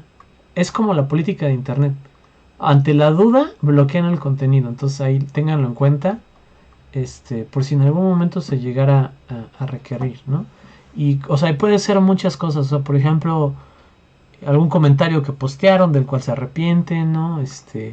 Alguna foto que subieron sin querer donde se ve su dirección o donde se ve algo, o sea, no solo mandar cosas, ¿no? O sea, me refiero a mucho contenido en la red que pudimos llegar a subir y ya no lo queremos en esa red. Si manualmente no lo podemos bajar, sí se puede contactar a la página y pedirles que lo bajen y muy seguramente lo harán, ¿no? Para que tengan eso ahí en cuenta. O cuando alguien sube un contenido malicioso, Ustedes también no pueden hacer la denuncia en la página. Y si se juntan las denuncias también lo baja, ¿no? O sea, un video que, por ejemplo, que dice que si plantas dinero va a salir un árbol de dinero, ¿no? Que lo plantes en un jardín cerca de tu colonia y le pongas un X, ¿no? O sea, es un robo. Es un ejemplo muy burdo, ¿no? Pero para explicarme. Tú lo denuncias de no, o sea, esto es un fraude, esto es un timo, esto no es cierto, ¿no? Y van a bajar ese contenido. Entonces, eso creo que también es parte de una ciberresponsabilidad, que no sé si ese es el término, ¿no? O sea, si yo veo un contenido inadecuado, por X o Y motivo, mi deber es meter una demanda o un reporte en la página del contenido, ¿no? Para tenerlo ahí presente. Por ejemplo, si llegan a ver uno de estos videos en un canal que no es el mío, su deber es denunciarlo, ¿no? O sea, porque están dando clases gratis con mi conocimiento y no es así, ¿no? O sea, el canal es el que está ahí, es el de la universidad, el que a mí me dieron. Solo ahí está este contenido. Si lo ven en otro lado, que no creo que pase, pues ahí sí sería como decir, profe, están haciendo un mal uso de ese contenido. A eso me refiero. Va, en lo siguiente, vamos a ver una serie de conclusiones, ¿no? Y la parte final dice a quién escuché el Estado. Entonces primero vamos a ver... Ah, no, me adelanté una, perdón. En donde están las flechas encontradas, en la 55 dice... América Latina. Este continente nunca pudo poner realmente en marcha los derechos integrales de su ciudadanía. Su principal deuda social es la falta de inclusión. La inmensa mayoría que no tiene derechos de ciudadanía reales. China ha emprendido una carrera peculiar que tiene el riesgo de aunar lo peor del capitalismo, la alineación, la explotación, las desigualdades sociales y la devastación de la naturaleza. Ustedes vean las condiciones de China y sí, produce mucho, tiene gran PIB, a los que están hasta arriba les va muy bien, pero toda su base productora están en condiciones de desigualdad, en condiciones de explotación y están devastando la naturaleza a su alrededor. Y en América Latina nuestro principal problema es la desigualdad. No logramos compensar los fallos que el sistema tiene. No logramos darles a la gente una igualdad de oportunidades. Desde que nacen están de gran manera limitados en lo que pueden llegar a ser. Y si quieren más, es muy difícil conseguirlo, casi imposible. Ahora sí, hacia el final nos dice, el Estado es tan relevante porque es la máquina más perfecta de conseguir obediencia. Y la pregunta más relevante a la ciencia política es, ¿por qué obedecemos? Es decir, ¿por qué ustedes obedecen al Estado? ¿No? ¿Por qué pagan impuestos? O sea, ¿por qué juegan con las reglas? De hecho, jugar fuera de las reglas es más rentable. O sea, imagínense, por ejemplo, todos los años que yo tengo de preparación para dar clase. No me acuerdo cuánto me pagan por hora, pero les prometo que son menos de 200 pesos. ¿No? Entonces, toda esa formación por esta clase, 300 pesos, supongamos, ¿no? Que creo que ya es mucho, pero bueno. Ahora, ¿qué preparación se necesita para arrebatarle el celular a una jovencita, a una viejita, a un viejito? Pues yo creo que no mucha. Y revender el teléfono, pues ¿qué les gusta? ¿1000 pesos? A lo menos. Entonces un tipo en 15 minutos puede ganar más con menos de lo que yo tengo, ¿no? Entonces realmente estar fuera de las reglas, pues te garantiza un mayor ingreso. ¿O por qué creen que hay tanta gente en el narcotráfico? O sea, ¿por qué es tan atractivo? Ah, porque les gusta que les hagan corridos y traer camisas todas raras y armas. No es cierto. Pues porque es más fácil conseguir bienes y bienestar fuera del sistema, en la ilegalidad, que en la legalidad, ¿no? O sea, es mucho más complicado. ¿Cuánto puede ganar un narcotraficante pequeño? No tengo ni idea. Espero que ustedes no conozcan y si conocen no me dicen, yo solo estoy suponiendo. Pero no sé, 50,000 pesos al mes, cagado de risa, quizá.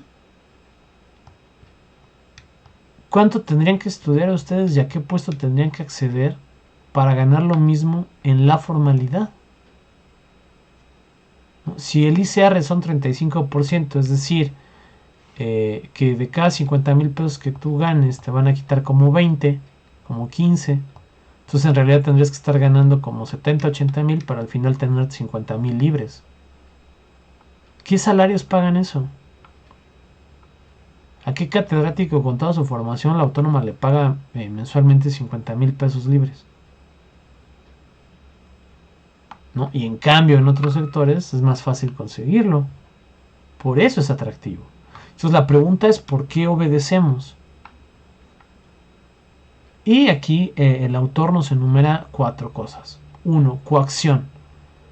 A ver, desobedece tantito y vas a ver cómo te va, ¿no?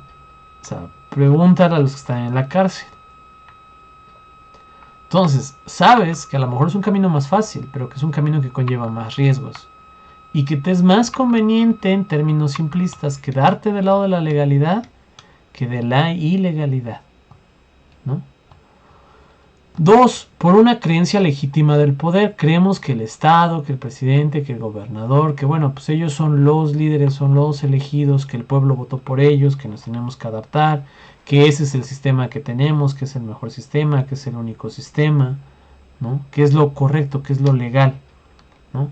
Por ejemplo, yo tengo muy presente cuando Enrique Peña Nieto ganó, ganó, si no mal recuerdo, ya en términos reales, como con un 14% del padrón electoral. Es decir, ese día solo votó el 30% del padrón electoral, ¿no?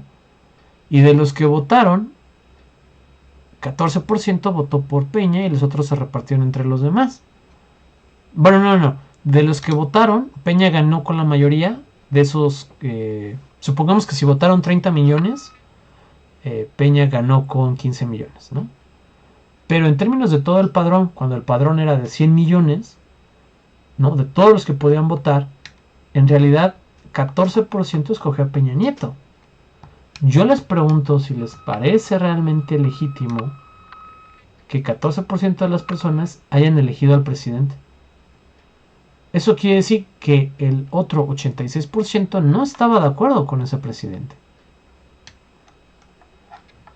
Cosa contraria con Andrés Manuel. Andrés Manuel es de los presidentes que sí ganó con la mayoría, ¿no? O sea que alcanzó un 50 y tantos % en la votación de los que votaron ese día. Váyanse a los recuentos anteriores, no había pasado. No en mucho tiempo. Y curiosamente es igual a uno de los que más critican. Y sin embargo es uno de los que más confianza tienen por parte del pueblo, en términos generales. O sea, a ustedes les puede gustar o no, pero la estadística está ahí. Es curioso. Pero pensamos que así es, ¿no? No, pues ganó la elección. Pues ¿cuántos votaron? No, pues 10. ¿Y cuántos debían de votar? No, pues 1,000,000. Entonces solo 10 lo escogieron. Pues sí, pues lo legal. O sea, ahí hay algo raro, ¿no? 3. Por formar parte de la inclusión y acceder a ventajas de la vida social. Es decir, si ustedes permanecen en la legalidad, conservan sus derechos, conservan ciertas o pueden exigir ciertas cosas, ¿no? Y es conveniente. 4. Por mera rutina. Ni siquiera se han puesto a preguntarse por qué obedecen al gobierno, por qué hay que obedecer los semáforos, por qué hay que hacerle caso al policía, por qué hay que hacerle caso al profe, a las instituciones. Es algo que ya tienen interiorizado y no cuestionan, que les parece natural y está al interior de todos nosotros. Ahora, esta parte final está muy buena y dice, ¿a quién escucha el Estado? ¿No? 1. A poderes fácticos capaces de crear un estado de excepción, ¿no? Como son, por ejemplo, fuerzas militares o fuerzas económicas que sí pueden llegar a oponerse. Véase, por ejemplo, el golpe de Estado en Myanmar, ¿no? Que es uno de los más recientes. Vetos comerciales que ha habido. 2. A la Constitución y las leyes vigentes y leyes internacionales. Por supuesto que Andrés Manuel no puede hacer México-Venezuela porque hay leyes que se lo impiden, ¿no? Venezuela pudo convertirse en Venezuela porque su sistema legal estaba muy lejos de ser como el mexicano. O sea, México, al menos en el papel, en sistema legal, tiene un gran sistema legal. Tiene muchas cosas reguladas, ¿no? Se adelanta muchas veces a otros países más avanzados económicamente en la generación o la creación de ciertos derechos. Entonces, un gobernante no puede ir en contra de. Y es por eso que, aunque está una ley de restricción de movilidad, tú te amparas en la Constitución y dices voy a Querétaro y nada ni nadie me puede impedir ir hacia Querétaro. Ni usted, señor gobernador. Y técnicamente no te tienen por qué multar.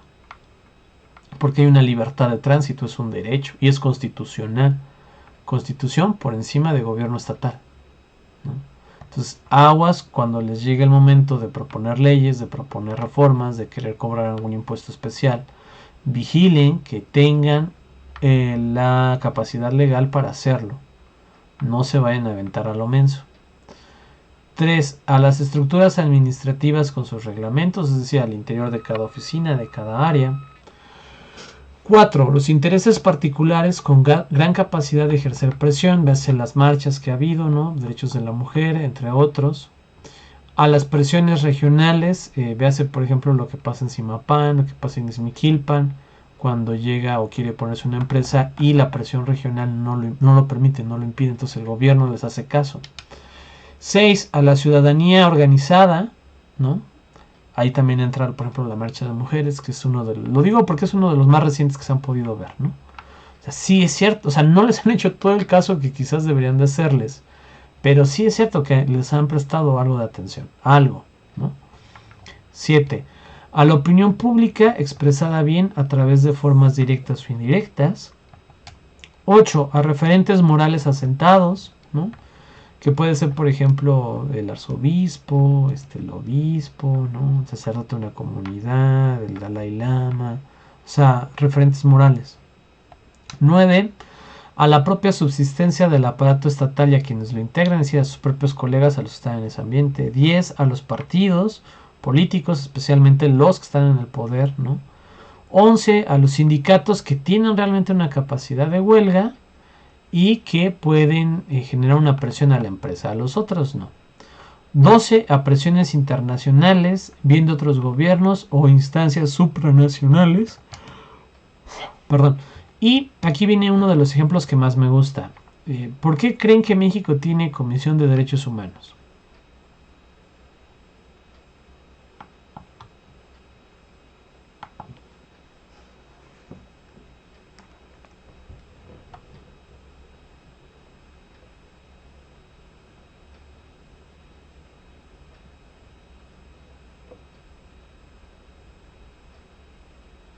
¿Me puede repetir su pregunta, por favor?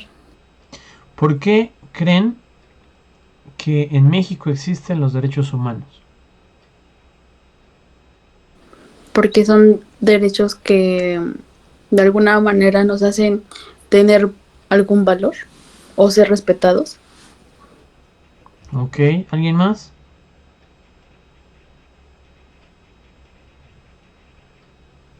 Yo. Para que tengamos garantías también.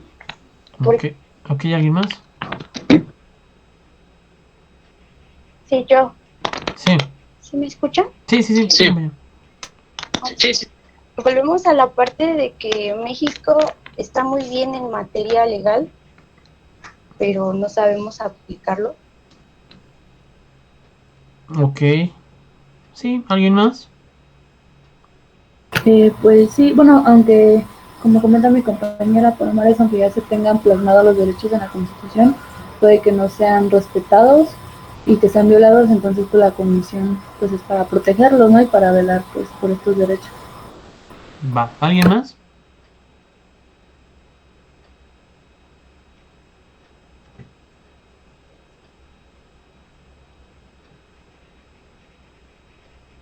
Chicos, chicas. Porque está integrada a comisiones internacionales, bueno, como a derechos internacionales por los que se tiene que regir, y en uno de ellos están los derechos de los seres humanos. Ok, ¿alguien más? Yo creo que por su historia, o sea, por todos los movimientos bélicos, sociales, económicos que existían en México, es lo que ha permitido formalizar, o bueno, sí, a que haya leyes, ¿no? Ok. Les voy a romper su burbuja a todos. ¿Listos? ¿Están Uy. sentados? Dígame, compañera. Sara. Pero, yo decía que, bueno, los derechos humanos, pues, son elementos esenciales de la vida de cualquier persona. Entonces, pues, fomentan cualquier desarrollo y nos brindan, pues, lo que es la justicia y libertad. No sé si esté correcto. Pues depende. Técnicamente sí. Pero en la realidad no. Ahí les va.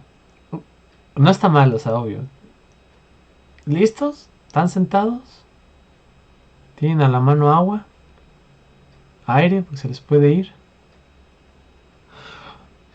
México necesitaba un préstamo. Y una de las políticas del Banco Mundial es que no le iba a prestar a ningún país que no tuviera una comisión de derechos humanos. Lo que hicimos fue pues, crear la pinche comisión y que nos presten el dinero.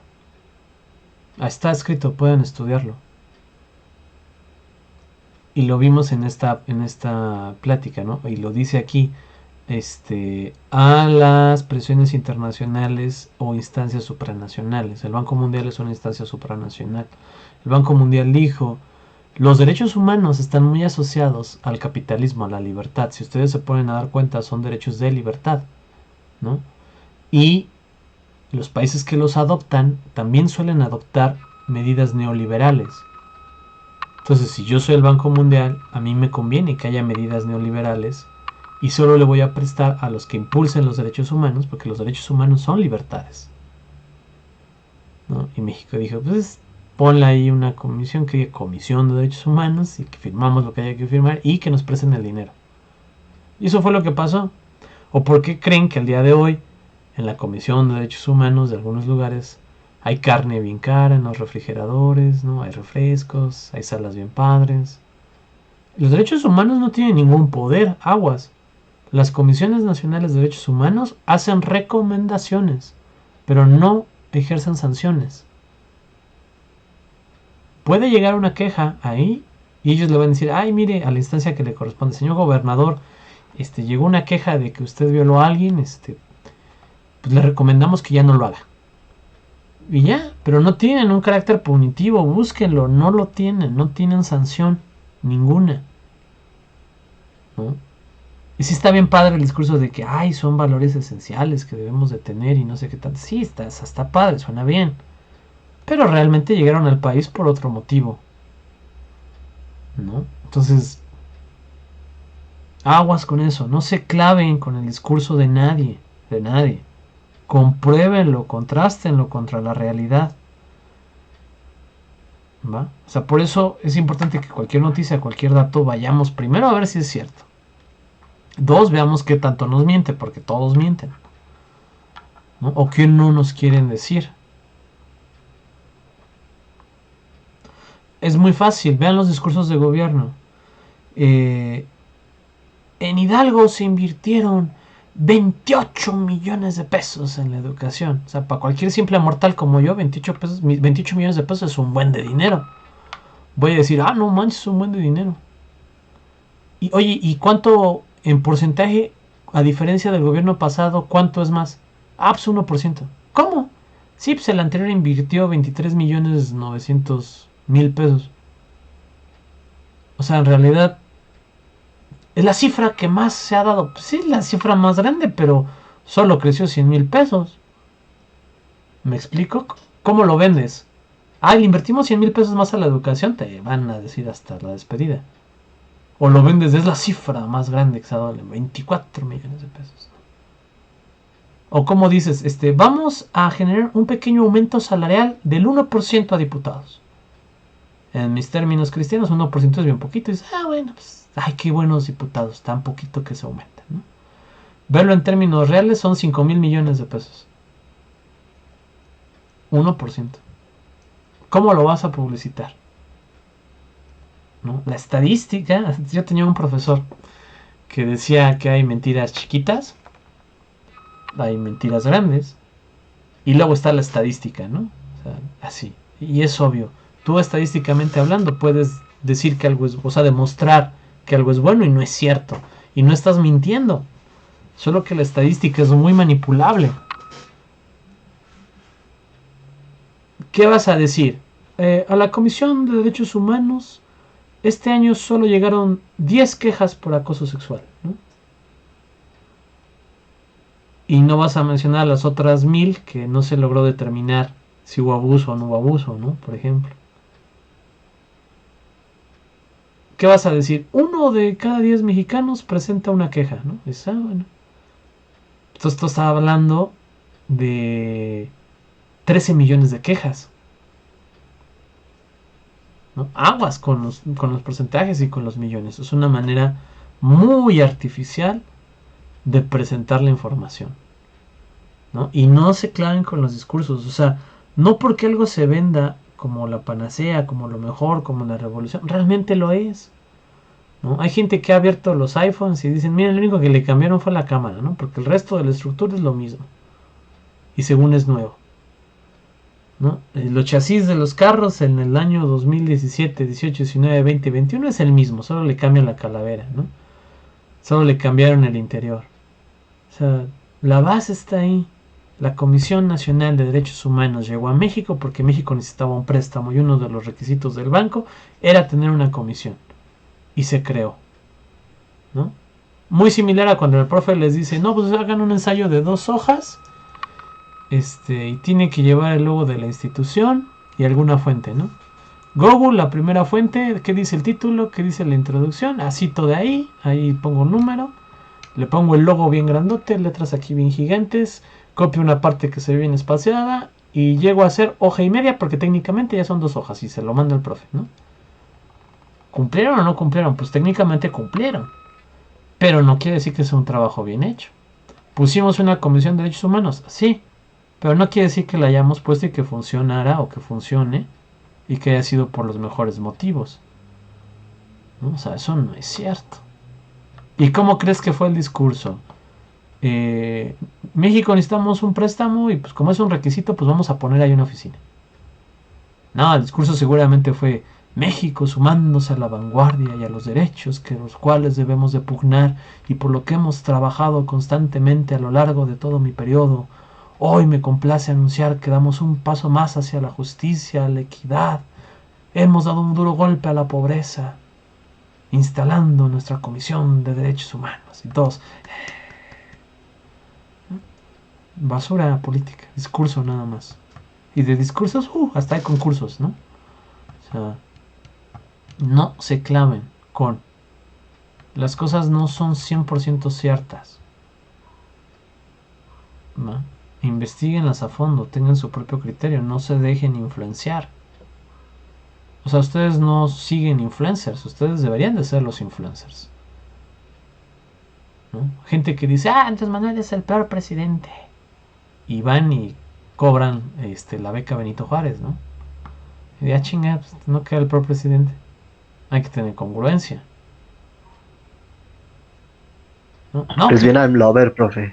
¿Dónde? ¿Mande, Luis? Es bien I'm lover. ¿Yo? Sí. No, de verdad que no. Pero me parece que es muy buen ejemplo. Pues es el presidente actual. Si fuera Peña Nieto diría lo mismo de Peña Nieto. Andrés Manuel tiene cosas bien curiosas. Por un lado tiene cosas muy buenas y por otro hace unas cosas bien raras. Por ejemplo, lo de no usar cubrebocas es como un suicidio político. O sea, no sé por qué lo hace. O sea, ¿por qué no lo hace? Además, algo que está mal, ¿no? O sea, y en serio, repito, no entiendo por qué. O sea, para mí es totalmente lógico, ponte el cubrebocas, ¿no? Y no lo hace. No sé por qué. O sea, sí es cierto que el cubrebocas impide gran porcentaje de contagios. O sea, no es una garantía del todo, y más si no se usa bien, pero definitivamente lo inhibe, y creo que tú deberías de dar ese mensaje, ¿no? De traerlo puesto. Ahora, por ejemplo, ¿qué otra cosa ha hecho rara? Es que Andrés Manuel es un personaje bien raro. Ahí la palabra entra muy bien. Porque o es un genio loco o está loco, ¿no? Por ejemplo, cuando ganó Biden y no lo reconoció automáticamente y dijo que iban a ser respetuosos de los procesos hasta esperar, técnicamente está en lo correcto.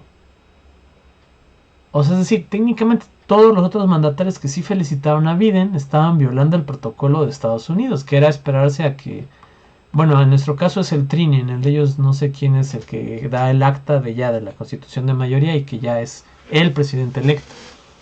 Entonces, o sea, y en ese sentido fue muy criticado. Y yo igual hubiera dicho, pues si ya ganó Biden, pues felicita a Biden, ¿no? Pero por eso les digo que es raro, porque, o sea, en ese sentido técnicamente estaba bien.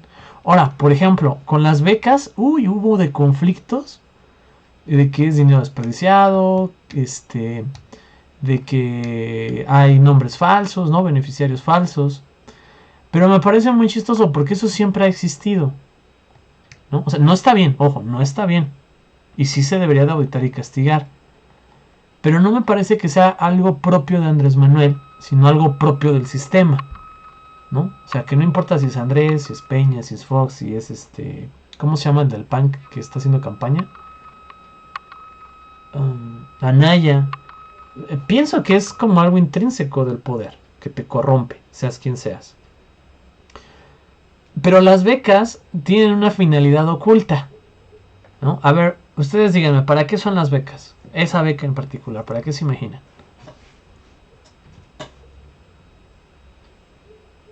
No sé, todas me las han rechazado. ¿No se la han dado? No, todas me las rechazan. Pero supongo que en la ¿cómo se llama? En la convocatoria o algo debe de tener algún objetivo, ¿no?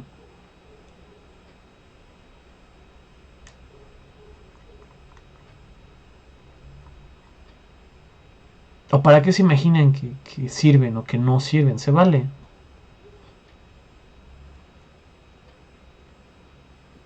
Pues, Yo, Primero Sara y luego Brenda. perdón.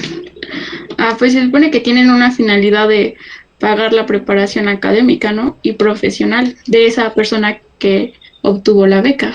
Por eso es beca estudiantil. Ok, va, bien. Brenda. Pues se supone que es para apoyar tus estudios y evitar la deserción. Ok, va, bien. ¿Alguien más?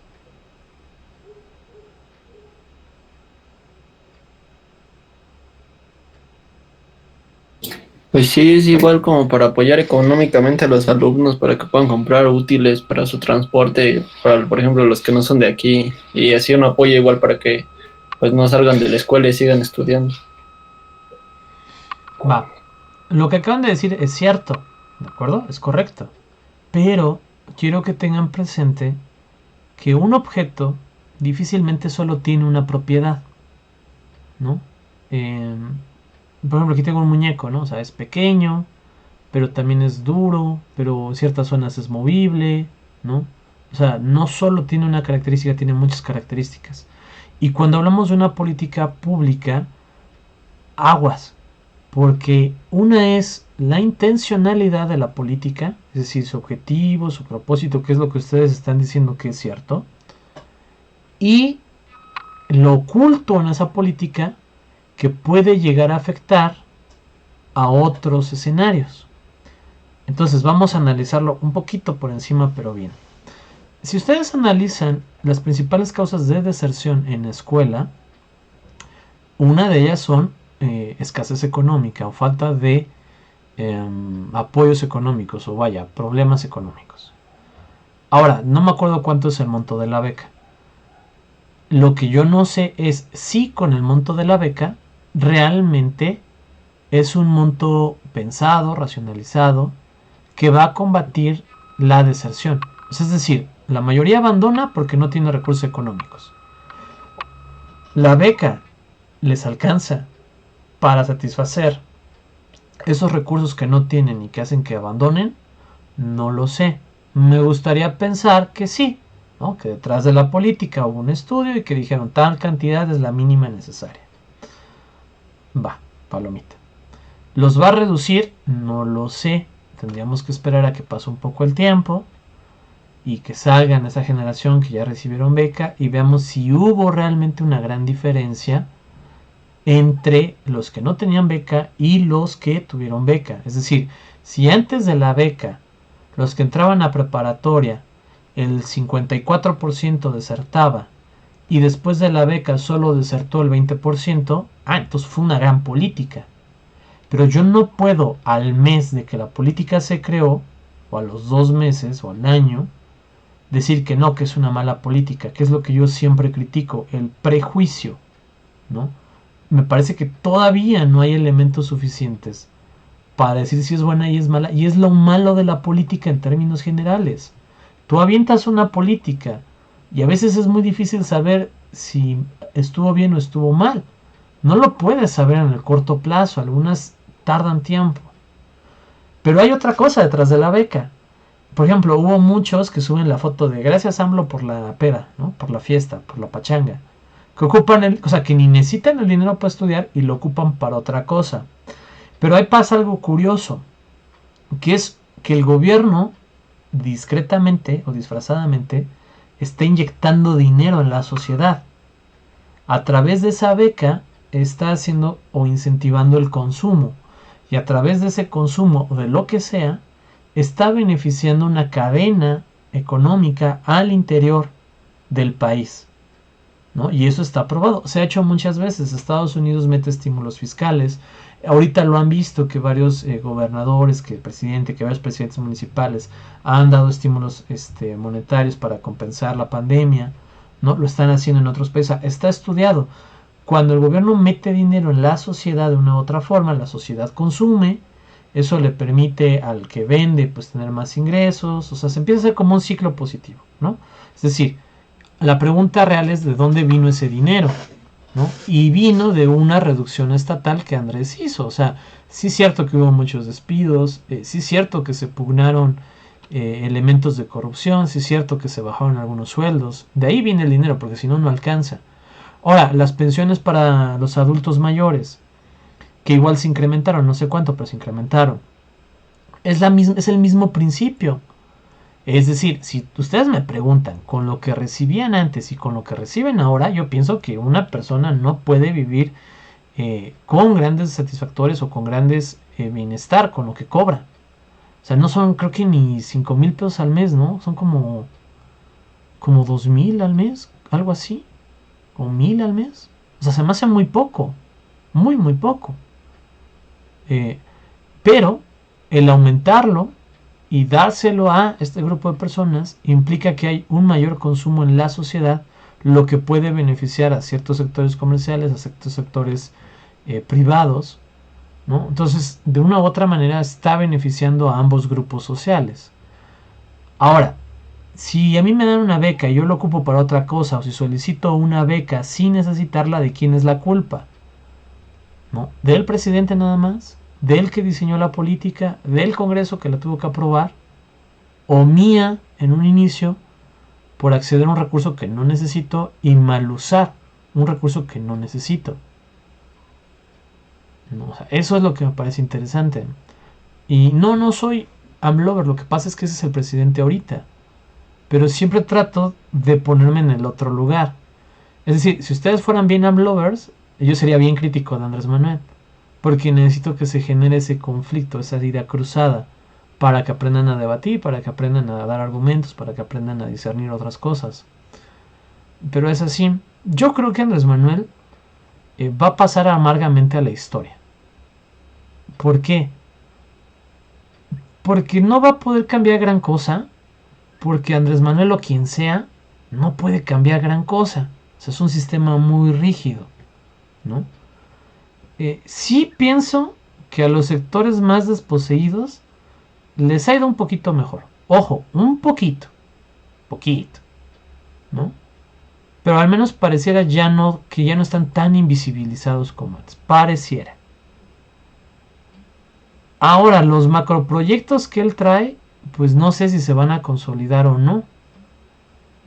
Por ejemplo, lo del aeropuerto de la Ciudad de México, el que plantó Peña Nieto, desde el inicio fue muy criticado académicamente hablando, ¿no? O sea, cuando se anunció su cancelación, creo que a todos nos pareció como obvio que era como un elefante blanco más. Ahora, no sé si el de Lucía sea otro elefante blanco más. O sea, ese no lo estudié y no he tenido tiempo de hacerlo. Habría que plantearse seriamente a ver pros y contras, ¿no? Pero me parece que está ahí y que va a pasar amargo porque le tocó una época bien rara, ¿no? O sea, no vamos a poder decir si el gobierno de Andrés Manuel fue malo porque él lo gobernó mal o porque le tocó una época de pandemia, ¿no? O sea, al trabajo analítico tendría que ser muy profundo, muy comparativo, ver cómo otros países decrecieron o crecieron, qué tenían, qué no tenían, ver qué se hacía, ¿no? Por ejemplo, yo lo que critico mucho, Edwin, es a las personas que hablan sin saber, sobre todo en Facebook, no ustedes. O sea, ustedes tienen razón en lo que dicen, se conocen el discurso, saben más o menos de qué trata. Yo solo trato de darles un poquito más otra visión. Pero, por ejemplo, vi comentarios que decían, es que estamos tan mal porque Andrés Manuel no está dando medicinas, ¿no? Y yo decía, pues nunca han dado medicinas, pues que nunca han ido al ISSSTE.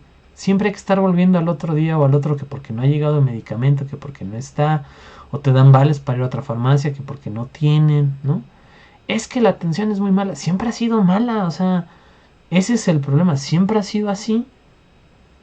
Y que tú digas que es por una persona, no, o sea, es una serie de cadenas de personas, de errores históricos de muchas personas, de muchos colores, de todos los partidos, ¿no? De todas las estratos sociales, que han tomado decisiones egoístas, porque esa es la verdad, y que nos tienen en el sistema que nos tienen ahorita, ¿no? O sea, es eso realmente. Que tú quieras achacarle a una sola persona algo, no. O sea, Andrés Manuel es muy, muy irreal. O sea, no tiene tanto poder como podríamos pensar. O sea, si no se aprueba en la Cámara, no pasa, ¿no? Las capacidades únicas y exclusivas de Andrés son muy limitadas, como la de todos los presidentes. Entonces, realmente es todo un grupo de personas que van a buscar algo en común, ¿no? Ya sea un beneficio propio, un beneficio mutuo, casi siempre es propio, pero son muchos actores los que intervienen en esos procesos, y eso es lo que yo sí quiero dejarles claro, no solo uno. Yo pienso que Andrés lo está haciendo bien.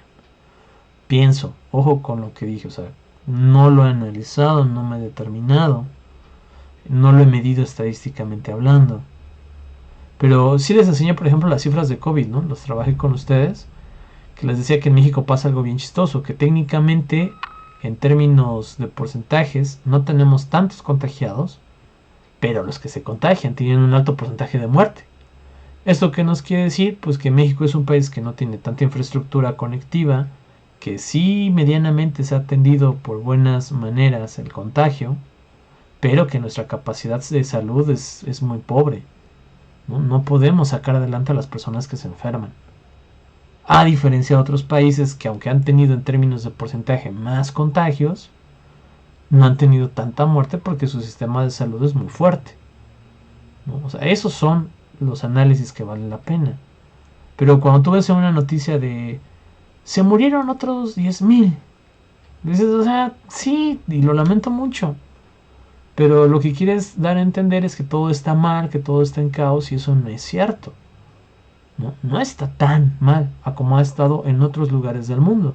Porque no podemos comparar a México ahorita con pandemia en otro momento, porque las cosas son muy diferentes. ¿Cómo podemos comparar para ver si la administración de la pandemia en México está bien o está mal? Pues con otros países. ¿Qué se ha hecho en otros países? ¿Cómo lo hicieron? Pero no podemos decir, pues tenemos un estudiante de prepa y uno de primaria y vamos a hacerle un TOEFL y el de primaria nunca ha tenido inglés, ¿no? Pues es obvio que va a salir mal. O sea, entonces, ¿dónde están esos puntos medios de comparación? Pues ahí, mis queridos alumnos, es donde entramos nosotros y tenemos que ver metodologías, tenemos que ver gráficas, tenemos que ver comparativos, teorías, técnicas y ver cuál es la más recomendada para cada caso en particular, ¿no? Para cada dato que uno quiera sacar y sobre todo saber esperar, ¿no? Saber esperar en los tiempos para poder realmente hacer un juicio. Pero nada más es eso. ¿En cuál me quedé? En la 12, ¿no? 13. Necesidades inmediatas de financiación, de ahí los mercados internacionales, tanto bienes y servicios como capitales, y a las peculiaridades de las élites que dirigen en sus diferentes ámbitos. Es decir, si la Cámara Nacional de Comercio se promulga a favor de algo, pues es muy difícil que el gobierno le diga que no, porque pues, son los que lo controlan, ¿no?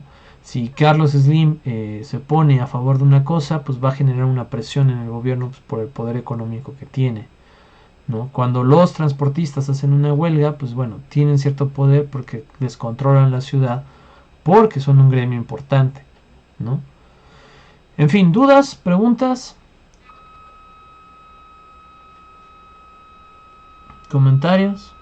O sea, por ejemplo, otra cosa que no entiendo Andrés Manuel es por qué siempre tiene que estar besando gente, o sea, algo que no me gusta tampoco. Y que me parece que manda el mensaje equivocado. O sea, por eso les digo, es una persona bien rara, bien rara. En Ciudad de México, cuando fue jefe de gobierno, hizo unas cosas bien padres, o sea, eso sí. Pero hubo ciertos sectores que también quedaron muy inconformes. Y eso es obvio, pues ni que fuera perfecto, ¿no? O sea, ni él ni ningún presidente, o sea, no. El principio de Pareto dice que para beneficiar a unas personas tienes que perjudicar a otras. Y eso se aplica siempre, ¿no? Entonces, si vemos, por ejemplo, la historia del PRI, que está interesante, Morena está agarrando los mismos tintes, ¿no? O sea, el PRI surgió como una oposición a los poderes de facto que existían en ese momento, a los cacicazgos, y de repente todos los cacicazgos se metieron al PRI. Morena surge como un contrapeso a la política tradicional, a la gente que siempre estaba en el poder, a las cúpulas del poder, y de repente de esas cúpulas migran a Morena, ¿no? Entonces es chistoso ver cómo los ciclos históricos se repiten. Y por ejemplo, hubo buenos gobernadores priistas. Déjenme pensar en alguno. Es que son muy viejos, no es que no los haya tenido. Por ejemplo, Cárdenas hizo cosas interesantes. ¿Qué otro? Ah, por ejemplo, el sexenio de Zedillo es muy, muy interesante en términos económicos. Porque Zedillo hizo una serie de maniobras económicas que, aunque le tocó la devaluación la causó el sexenio anterior. Y Zedillo la vino a tapar. O sea, es decir, la vino como a minorar. Y sin embargo fue un golpe muy fuerte. Tanto así que Zedillo daba clases en Harvard, ¿no? O sea, ahí me dirán si sabía o no sabía de economías. Entonces, el gobierno de Zedillo, en términos económicos, fue muy bueno. El gobierno de Calderón, en la parte del combate al narcotráfico, me parece que lo hizo sin mucha estrategia. Es decir, sí había que combatirlo, pero me parece que fue como pura fuerza bruta, no tan planeado. Y en la parte de la economía, Calderón se aventó una cosa extraordinaria, que es que parte de la economía nacional la pasó de oro a dólares, ¿no? A sostener la moneda. Y eso generó mucha estabilización, sobre todo en las crisis de 2008 a nivel internacional. A México no le afectó tanto, porque su moneda estaba bien respaldada, ¿no? Y así podemos buscar en todos cosas que realmente beneficiaron y cosas que no lo hicieron. Pero yo lo que quiero es que quede muy claro es que es más propio del sistema que de la persona. Es decir, una persona puede tener las mejores intenciones, pero la política pública ser un fiasco porque se planteó mal, ¿no? O una persona puede tener muy malas intenciones, pero aún así sacar una política pública que es muy buena. Véase, por ejemplo, Salinas de Gortari. Salinas es muy criticado y sí hizo cosas bien extrañas, ¿no? Pero el modelo de su programa, que se llama Solidaridad, era muy bueno. Recibió muchos premios ese programa. Y la idea era muy buena.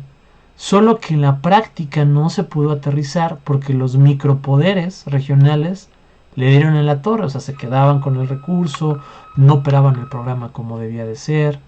Pero el programa, o sea, ustedes lean Solidaridad, es una genialidad de programa.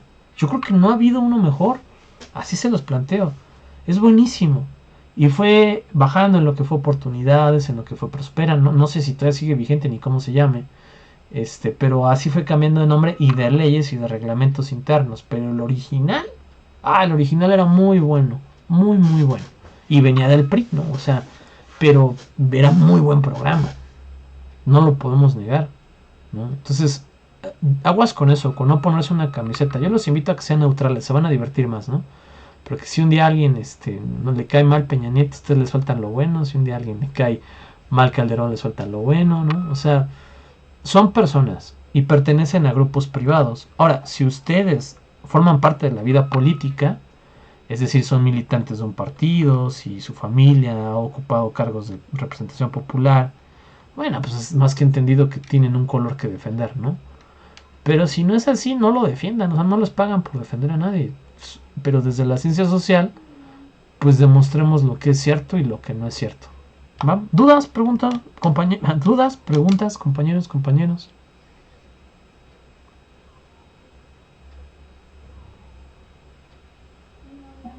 Pues en lo personal no tengo ninguna. No, yo decía, yo en lo personal sí soy Amblover, va a decir, se pelea con Edwin. No, no es cierto, ¿alguien más? No, profesor, bueno, de mi parte no, igual concuerdo con lo que comentaba de que pues eso puede sacar cosas buenas y cosas malas de las políticas públicas de los estudiantes, nada más hay que analizarlas bien, pero pues... Ahorita que digo eso, ya sé que se tienen que decir, la política de changarros de Fox en el papel era buenísima. Darles microcréditos a las personas para que pusieran su negocio y se convirtieran en empresarios. En el papel está buenísima. El problema es que le dio dinero a gente que no tenía nada de preparación para poner un negocio. Y los negocios que llegaron a montar se echaron a perder porque no tenían la capacidad técnica para mantenerlos. O sea, no tenían la educación financiera, la educación empresarial. Les dieron el préstamo, pero no les dieron el acompañamiento a la empresa. Por eso fracasó, pero en el papel era buenísima, ¿no? Me parece que es similar a Andrés inyectándole dinero a través de becas y pensiones a la gente. Pero habrá que ver si se termina cuajando en algo bueno o solo fue otro ejercicio que técnicamente estuvo bien, pero se ejecutó mal, ¿no? Con eso terminamos. Gracias, chicos, cuídense, los quiero mucho. Si hay alguna duda, ahorita exprésenla, si no, los veo el día jueves, ¿va?